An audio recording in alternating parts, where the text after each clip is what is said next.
Chairman Montenegro and members of the committee, thank you very much. I'm really excited to be here today and honored and excited by this proposal because America is built on freedom, and this proposal, more than any I've analyzed in 20 years of doing policy analysis, would get us there. Part of the reason is because it's bottom up. It doesn't require federal approval, at least at the outset. It can be done right here in this state. And if there are two words that you take away from what I'm going to say here about the regulatory and fiscal best practices that make this proposal so exciting, those two words are certainty and consent. Certainty is what you need to make a zone successful. So people are willing to risk their capital, to invest, to take chances. That's where you get Hong Kong. Hong Kong had certainty. They had a 99-year lease from the Chinese government.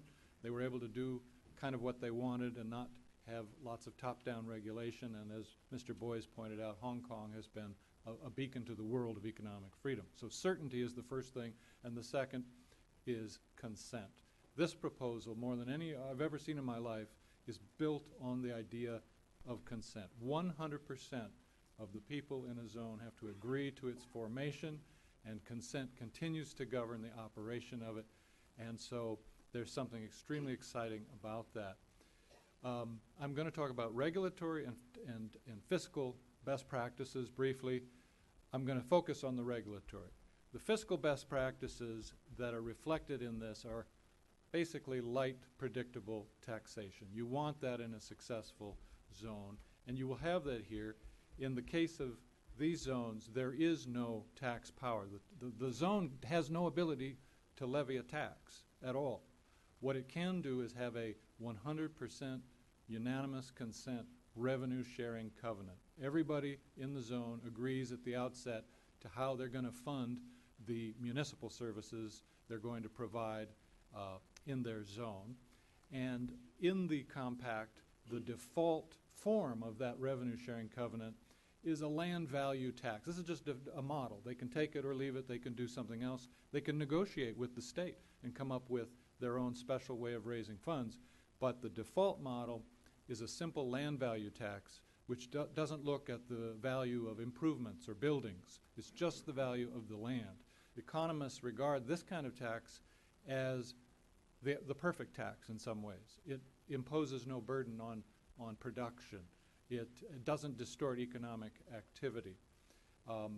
It also has beneficial environmental effects. It tends to reverse sprawl, to cause infill of vacant lots in urban cores, and so on.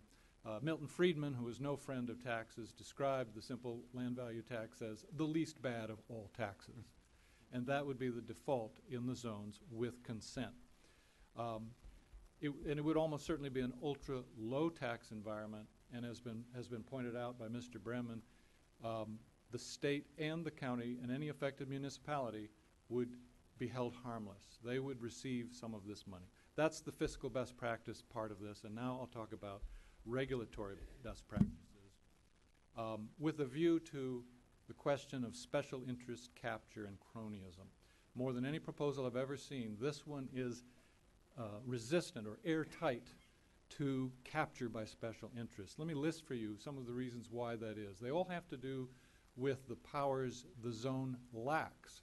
When you don't have a government power, it's impossible for special interests to capture or exploit it. For example, no taxing authority, no eminent domain authority, no civil forfeiture power, no sovereign immunity. Zones can be sued. Limited borrowing authority. They can't get into debt and require a bailout. No subsidies to private entities. No receipt of government grants. Only minimal public services. No sole source bidding. No discriminatory funding of services. Has to be available to all. No delegation of their powers to others. Strong accountability for the board and officers, and maximum transparency. On top of all of this, very minimal political involvement. That's the whole idea, is that you're letting these zones be free, and minimal bureaucratic interference. People can be free in the zone with some exceptions that I'll mention. But the most important thing for this talk is strictly limited regulatory authority. Yes, there can be regulation in the zones, but it's limited. And the limitations are really just a reflection of common sense. Basically, the zone, before it can regulate, has to first of all make sure that it's doing it for the promotion of life, liberty, and property. It can't be just for any old goal. Second, it has to state exactly what it's trying to achieve by its regulation. It has to indicate how it intends to achieve the goal of the regulation. It has to list all the possible ways it could have done to try to achieve the goal and explain why it chose the way that it did, and it has to justify that in terms of sound science and reason.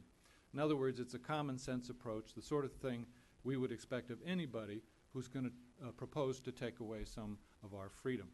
In the zones, if people contract with each other, that can obviate the need for regulation, and that's built into the compact. So the contract comes first, and then regulation comes second in the zones. Finally, the regulations all sunset after 5 years, which is just good government, and people can challenge them based on the point that the zone authority didn't follow the criteria. If they didn't do what they're supposed to do in the checklist I just gave, then the regulation can be nullified. And I think I've covered it as a general matter, and I'm happy to answer questions about what, again, I regard as an extremely exciting idea.